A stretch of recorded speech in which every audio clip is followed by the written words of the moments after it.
నమస్కారం, welcome to our channel. నేను సహస్ర. దుమారం రేపుతున్న బెట్టింగ్ కేసులు రోజుకొక కీలక పరిణామాలు చేసుకుంటున్నాయి. ఎందుకంటే ఈ కేసు విషయంలో రోజుకొక కేసు అయితే పోలీస్ స్టేషన్లో నమోదవుతున్నాయి. అయితే ఇంత వసడింతాయి అన్నట్టుగా చాప కింద నీరు లాంటి బెట్టింగ్ కేసుల వ్యవహారం బయటకు ఓపెన్ చేస్తే ఇందులో ఇంతమంది ఇన్వాల్వ్ అయ్యారా అన్నట్టు కూడా అర్థమవుతుంది. అయితే గతంలో మనం చూసుకున్నాం, బెట్టింగ్ కేసులు కొంతమంది మాత్రమే దీంట్లో ప్రమోషన్ చేశారు. సో వాళ్ళ మీద కేసులు నమోదయ్యాయి అనుకుంటే రోజుకొకరు ఇలా ఫిలిం ఇండస్ట్రీ మొత్తం కూడా ఇందులో భాగమయ్యారని కూడా అర్థమవుతుంది. అయితే ఈ దుమారం రేపుతున్నటువంటి బెట్టింగ్ కేసులో ఈరోజు ఇంకొక కీలక విషయాలు అయితే బయటకు వచ్చాయి. దీని మీద సీరియస్గా యాక్షన్ తీసుకోవాలని సీఎం రేవంత్ రెడ్డి ఇంతకుముందే ఆదేశాలు జారీ చేశారు. ఎవరైతే వీటి మీద ప్రచారాలు చేస్తున్నారో, ప్రమోషన్స్ చేస్తున్నారో వారి మీద కూడా కఠిన చర్యలు తీసుకోవాలి. అక్కడి నుంచి లింక్ మొత్తం కూడా తీసుకొని ఎవరెవరు ఏ విధంగా చేస్తున్నారు, వీరికి డబ్బు ఏ విధంగా ఇస్తున్నారు, హవాలా ఏ విధంగా ఉంది, అవన్నీ కూడా ఖచ్చితంగా ఈ వ్యవహారాలన్నీ కూడా తెలుసుకోవాలని ప్రభుత్వం అయితే పోలీసులకి జారీ చేశారు ఈ విషయం మీద. అయితే ఈరోజు ముఖ్యంగా దీని మీద నుంచి కూడా ఇంకా సిట్ అయితే నిర్వహించింది. అయితే నిన్న జరిగినటువంటి ఒక సమావేశంలో ప్రభుత్వం జారీ చేసినటువంటి ఈ బెట్టింగ్ వ్యవహారం మీద ఖచ్చితంగా ఒక సిట్ నమోదు చేయాలని చెప్పారు. అయితే దీని గురించి రీసెంట్గా విడుదల చేశారు. ఏంటంటే గవర్నమెంట్ తెలంగాణ ఒక కీలకమైనటువంటి నిర్ణయం తీసుకుంది. సో ఐపీఎస్ ఇన్స్పెక్టర్ ఎవరైతే ఉన్నారో చిట్ చీఫ్ సీఎం రమేష్ని అయితే దీనికి ఖచ్చితంగా వ్యవహరించాలి, బాధ్యతలు స్వీకరించాలని చెప్పేసి ఆయనకి ఆదేశాలు జారీ చేశారు. అయితే ఆయన ఆధ్వర్యంలోనే అతనితో పాటు ఇంకొంతమంది అధికారులను కూడా తీసుకోవడం జరిగింది. వీళ్ళు ఈ బెట్టింగ్ యాప్స్ విషయంలో ఖచ్చితంగా పనిచేయాల్సి ఉంటుంది సీరియస్గా. ఇంతకీ మరి ఎవరెవరు ఇందులో ఇన్వాల్వ్ అయ్యి దీని గురించి పూర్తిగా వివరాలు రాబట్టడానికి ప్రయత్నం చేస్తున్నారు, ఈ పోలీస్ వ్యవహారాలన్నీ కూడా మనం ఇప్పుడు పూర్తిగా తెలుసుకునే ప్రయత్నం చేద్దాం. So M Ramesh, IPS inspector general of police, provision and logistic, మీరు చూస్తున్నారు కదా ఇక్కడ. So M Ramesh, IPS inspector general of police, provision and logistic.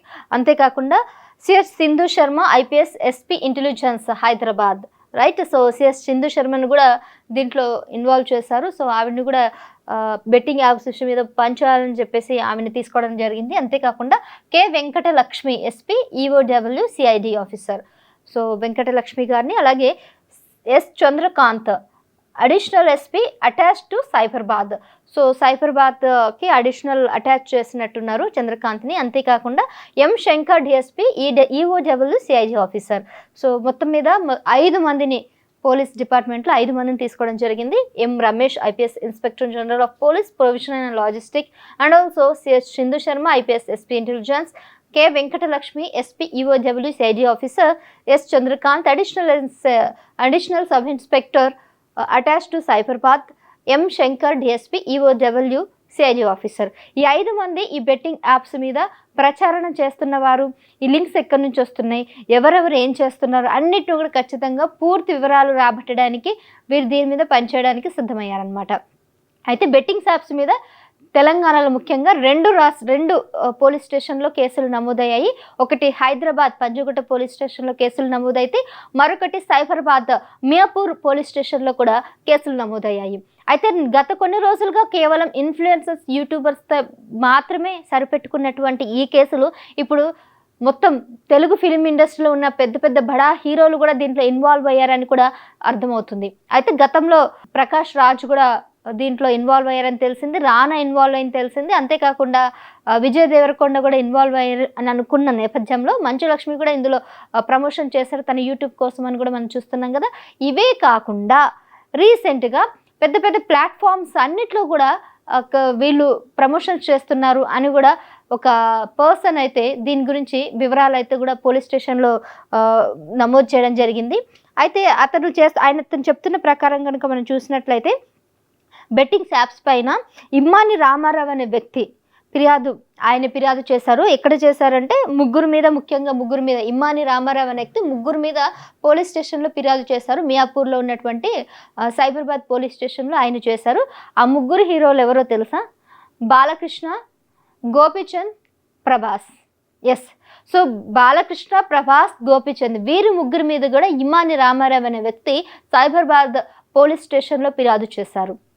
So Prabhas కానీ, గోపిచంద్ కానీ, లేదంటే బాలకృష్ణ కానీ డైరెక్ట్గా ప్రమోట్ చేస్తారా లేదా అని పక్కన పెడితే, వీరు నిర్వహించినటువంటి ఒక కార్యక్రమంలో పక్కాగా బెట్టింగ్ యాప్స్ ప్రమోషన్ అయితే చాలా భారీగా, చాలా ఫుల్ ఫ్లెడ్జ్గా కూడా ఆ ప్రోగ్రామ్ మొత్తం కూడా మనకి టెలికాస్ట్ అయినట్టు కూడా మనకి ఆధారాలు కూడా అనిపిస్తున్నాయి.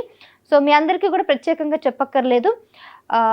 బాలకృష్ణ ప్రోగ్రామ్ అన్స్టాపబుల్ ఎంత సక్సెస్ఫుల్గా రన్ అయిందో, మరి ఆ ప్రోగ్రాంలో ఎంతోమంది సెలబ్రిటీస్ వస్తున్నారు, ఎంతోమంది ఆ ప్రోగ్రాంకి రావడం, ఆ ప్రోగ్రాం చాలా సక్సెస్ అవ్వడం, దానికి విపరీతమైన రేటింగ్ ఉండడం, ప్రజాదరణ ఉండడం వల్ల ఆ ప్రమోషన్లో భాగంగానే, అంటే ఆ ప్రోగ్రామ్ ఏదైతుందో దానికి విపరీతమైన క్రేజ్ ఉండడం వల్లనే ఆ ప్రోగ్రాంకి కూడా ప్రమోషన్స్లో భాగంగా కొంతమంది బెట్టింగ్ నిర్వాహకులు ఎవరైతే ఉన్నారో వాళ్ళని సంప్రదించినట్టున్నారు. సో ఆ ప్రోగ్రామ్ నిర్వహించేటప్పుడు బెట్టింగ్ యాప్ని ప్రమోట్ చేశారు. మరి ఎంత భారీ మొత్తంలో ఆ ప్రోగ్రామ్కి వీళ్ళు స్పాన్సర్ చేశారో తెలియదు, కానీ బట్ చాలా విపరీతమైనటువంటి అమౌంట్ అయితే వాళ్ళకి వెళ్ళడం జరిగింది. దాంట్లో భాగంగానే ఆ ప్రోగ్రామ్కి ఈ పలానా బెట్టింగ్ యాప్ అయితే స్పాన్సర్ చేశారు.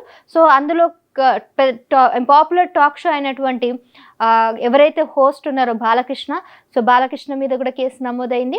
అయితే ఆ రోజు స్పెషల్ ఎపిసోడ్లో భాగంగానే ఆ రోజు స్పెషల్ గెస్ట్గా ఎవరైతే వచ్చారో గోపిచంద్, అలాగే ప్రభాస్, వీరిద్దరు కూడా అదే ప్రోగ్రాంలో ఉండడం వల్ల ఆ ప్రోగ్రాంలో పలానా బెట్టింగ్ యాప్ అనేది టెలికాస్ట్ అవ్వడం వల్ల వాళ్ళిద్దరి మీద కూడా కేసు నమోదు చేశారు, ప్రభాస్తో పాటు గోపిచంద్ మీద.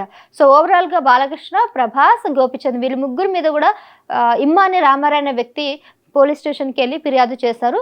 సో ఇలాంటి పెద్ద పెద్ద హీరోలే ఇలాంటి బెట్టింగ్స్ యాప్స్ చేయడం వల్ల చిన్న యూట్యూబర్స్, ఇన్ఫ్లుయెన్సర్స్, ఇంకొంతమంది ఇన్స్టాగ్రామ్ వాళ్ళంతా కూడా చేయడంలో తప్పేముందన్నట్టు కూడా ఆయన వాదిస్తున్నారు. మరి ఈ పెద్ద వాళ్ళ మీద కనుక యాక్షన్ తీసుకున్నట్లయితే ఇకపైన నెక్స్ట్ ఎవరు కూడా దీనికి చేయడానికి ముందుకు రారు కూడా అని కూడా తెలుస్తుంది. సో ఓవరాల్గా చూసుకున్నట్లయితే ఈరోజు ఇంకా బాలకృష్ణ, ప్రభాస్, గోపిచంద్ మీద కూడా వాళ్ళు పంజగుట్ట పోలీస్ స్టేషన్కి, లేదంటే మియాపూర్ పోలీస్ స్టేషన్కి ఎవరినైనా వెళ్ళి ఖచ్చితంగా వాళ్ళని విచారణ చేపట్టే ఆదేశాలు జారీ చేయాలని ఇమ్మాని రామారావు అనే వ్యక్తి అయితే డిమాండ్ అయితే చేస్తున్నారు. మరి పోలీసులు వాళ్ళ దగ్గరికి వెళ్ళి విచారణ చేస్తారా, మరి వాళ్ళనే పోలీస్ స్టేషన్కి పిలిపించి విచారణ చేస్తారా అనేది ఇంకా తెలియాల్సి ఉంది. అయితే ఈ కేసులో భాగంగానే సో మనం ఓవరాల్గా చూసుకున్నట్లయితే SIT will be comprise with following the officers that are, మనం ఆల్రెడీ మాట్లాడుకున్నట్టుగా Ramesh IPS inspector general of police provisions and logistics, and also Sindhu Sharma IPS and SP intelligence Hyderabad, Venkatalakshmi SP EOW CID officer, S Chandrakant additional SP attached to the Cyberabad Miyapur police స్టేషన్కి attached అయ్యారు. So M Shankar DSP EOW CID officer. So వీళ్ళందరూ కూడా మీరు చూసుకున్నట్లయితే so ఎక్కడైతే వీళ్ళు ఖచ్చితంగా ground level నుంచి కూడా వర్క్ చేయడానికి మొదలుపెట్టారు.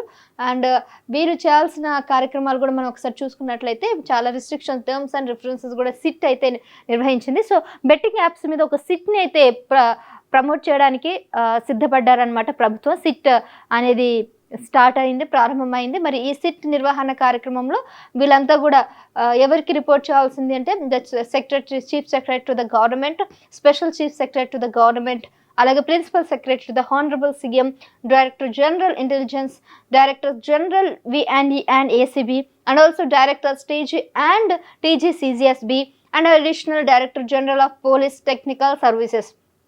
వీళ్ళందరికీ కూడా రిపోర్ట్ చేయాల్సి ఉంటుంది. ప్రభుత్వానికి ముందు వీరు జవాబుదారీగా ఉండాలి. సో ఇప్పటి వరకు వీళ్ళు ఎంతమందిని విచారించారు, ఏం బయట పెట్టారు, ఏం నిర్వహణ కార్యక్రమాలు చేపట్టారు అనే విషయాల మీద ఖచ్చితంగా వీళ్ళు ఆన్సర్ అయితే చేయాల్సి ఉంటుంది. So the SIT will B review the existing legal framework governing online betting gaming and suggest to amendments to the strengthen both states and central laws. It may undertake additional tasks related to online gambling and also direct to the Director General Police DGP Telangana or DGA DCID. The SIT shall submit the comprehensive report to the government through the DGP and Telangana within 90 days. 90 రోజుల్లో ఖచ్చితంగా వీళ్ళు answerable అయితే చేయాల్సి ఉంటుంది. So ఆర్బీఐకి కూడా అంతేకాకుండా the SIT shall analyse the finalised flow and various levels to the insure complicates with regulations set by the government, RBI and other relevant agencies. RBI రూల్స్కి విరుద్ధంగా ఎవరైతే ఈ డబ్బుని లావాదేవీలు చేస్తున్నారో ఆ డీటెయిల్స్ అన్ని ఖచ్చితంగా ఇవ్వాలి.